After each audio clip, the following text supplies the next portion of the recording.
সকাল সকাল ঘুম থেকে উঠে গেলাম আজকে। আর সকালে উঠে কিছু ভর্তা ভাজি এগুলো করলাম।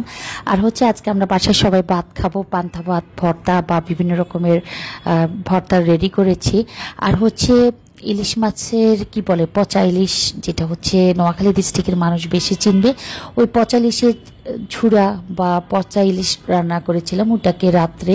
তারপর সকালে হচ্ছে একদম ভাজা ভাজা করে পান্তা ভাত দিয়ে পান্তা ভাতের সাথে পানি, একটু লবণ আর হচ্ছে ইলিশ মাছের, পচা ইলিশ বা ইলিশ মাছের ঝুড়ি দিয়ে ভাত খেতে অনেক ভালো লাগে। এটা আমার আম্মা আমাদেরকে শিখিয়েছিলেন, আমরা সেই ঐতিহ্য এখনো ধরে রেখেছি। আর সকালে ডিম পোস্ত মাস্ট।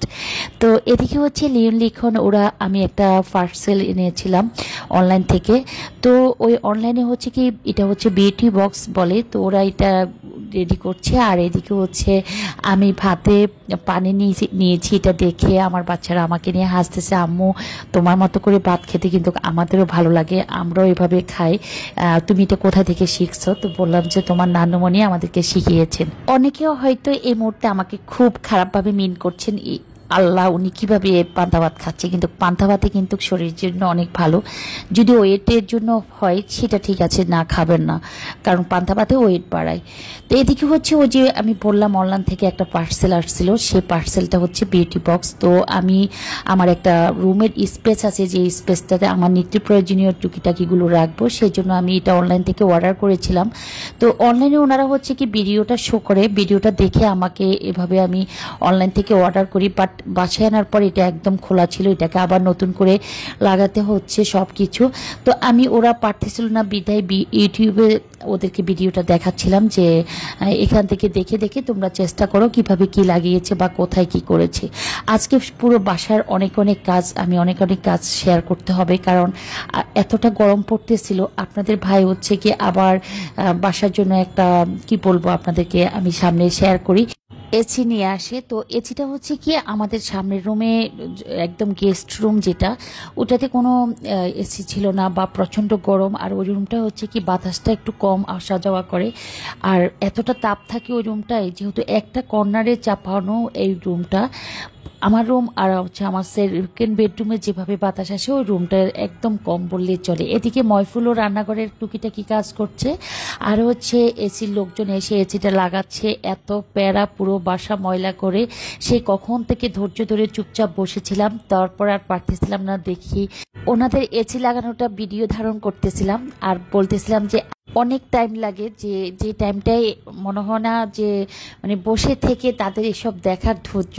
আমি অনেকবার ওনাদের কাছ থেকে চলে গিয়েছিলাম রুমে, তারপরে ওনারা ডাকাডাকি করতেছিল কোথায় কি করবে, যেহেতু আমি বেশিরভাগ বাসায় থাকা পড়ে, কোথায় কি করবে না করবে, কোথায় ডিল করতে হবে, যেহেতু এসির পাইপ নেওয়ার জন্য এখান দিয়ে একদম ফুটো করে তারপরে ওয়ালের বাইরে এসির একটা পাইপ নেওয়া লাগে। আবার হচ্ছে ওনারা পাঁচতলা থেকে ঝুলন্ত কি বলে, ঝুলন্ত যে সিঁড়ি বা কি থাকে ওটা দিয়ে ওনারা আবার ঝুলে ঝুলে কাজ করছিল। এদিকে হচ্ছে দুপুরের টাইম আমি রান্না বসিয়ে দিয়েছি।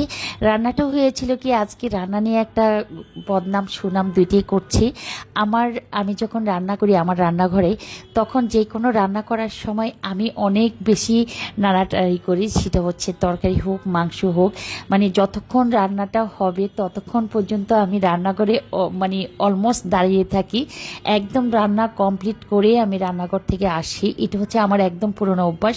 অনেকে আছে না যে রান্না বসিয়ে দিয়েছে তো কিছুক্ষণ পর পর যায় দেখে আসলো, আমার হচ্ছে হেল্পিং হ্যান্ড থাকুক আর যেই থাকুক না কেন, আমি যতক্ষণ পর্যন্ত রান্না, যে কোনো রান্না কমপ্লিট না হবে ততক্ষণ পর্যন্ত আমি চুলার আশপাশ ছাড়ছি না। তো ওই যে আরেকটা অভ্যাস হয়েছে, বারবার একটু দেখা, নেড়ে চেড়ে দেওয়া, ঠিক আছে কিনা, ঝোল লাগবে কিনা বা কালার ঠিক আছে কিনা, বারবার একটু দেখছি আর নাড়ছি, দেখছি আর নাড়ছি। আমার মতে এই পদভ্যাস কার কার আছে অবশ্যই কমেন্টস বক্সে জানাবেন। আপনাদের জন্য আমি প্রশ্ন রেখে গেলাম, আমার যে অভ্যাসটা আছে যে বারবার তরকারি রান্না করছি তো বারবার নাড়াচাড়া করছি।